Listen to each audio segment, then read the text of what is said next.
If we don't get Cade, I'm done.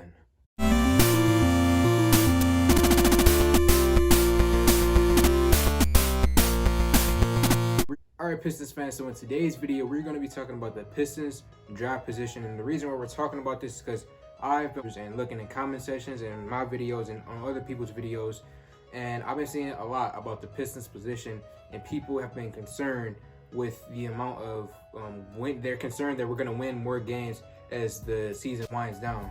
And I'm going to rebuttal that. I don't believe that us winning more games as the season winds down is going to be a concern for us. So let's get into it.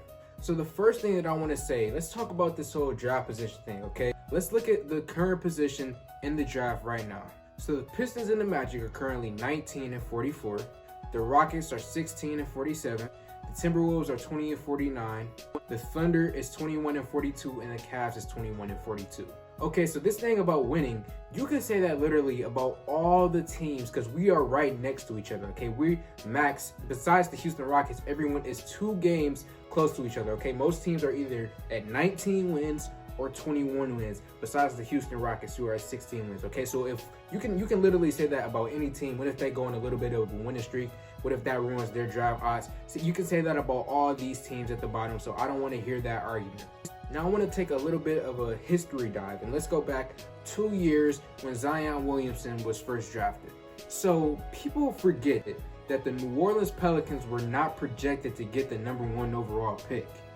In that year, the Cavs had 19 wins, Timberwolves had 19 wins, the Warriors had 15 wins, and then there are more other teams that were very close. The Pelicans were going up against 8 other teams with the possible chance of getting the #1 overall pick. Okay, so the odds were against them. The Pelicans were not supposed to get the #1 overall pick that year. If I remember correctly, looking at, before the draft lottery started, they were like at 11th or 12th projected odds to get the #1 overall pick.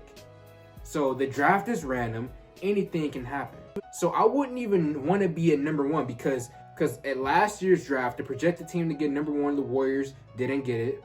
And the year before that, the Knicks, who were trying to get Zion, they were trying to pair up Zion, KD, and Kyrie.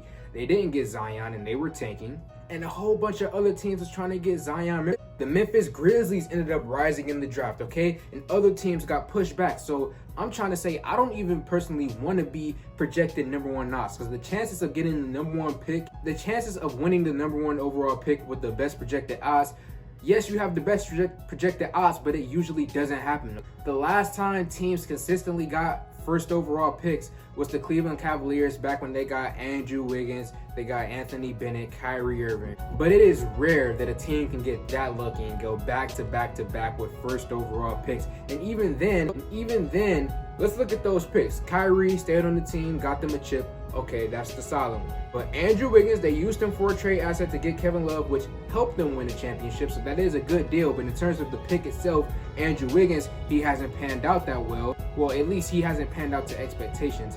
And Anthony Bennett, we all know Anthony Bennett is a scrub G Leaguer. I like Anthony Bennett. He seems like a cool dude, but not worthy of the #1 overall pick, obviously. So I'm saying all of this to say that the best projected odds does not always mean that you're going to get the first overall pick. And even if you do get the first overall pick, it doesn't necessarily mean that it's going to work out for your team. And the last thing that I want to say, guys, let's say we don't get #1. Let's say we don't get #2. Let's say towards the end of this season, we win a whole bunch of games and we don't get 1, 2, 3, or 4. Let's say we fall back to 5. I would be cool with the 5th overall pick because, yes, it was tough to miss out on Cade and Jalen Green. But there are so many, and I mean so many players in this draft. This draft is pretty freaking deep. Okay, I really like this draft. There are guys in the 2nd round who I'm looking at. I'm like, with Troy Weaver, what he did in this recent draft, because he got Saban Lee in the 2nd round. He got Sadiq Bey mid-1st round and Isaiah Stewart mid-1st round. I wonder what he's going to do in this draft when this draft is really, really deep.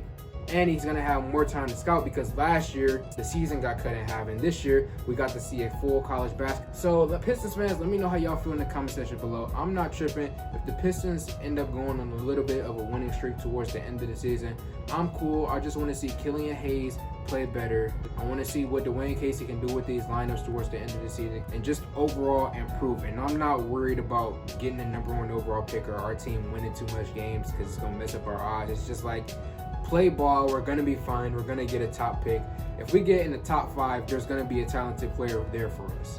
Even if it's not Cade, we'll still get somebody. I know we all want Cade. I want Cade, but we'll still get somebody really, really good in the draft who will help us out in the future.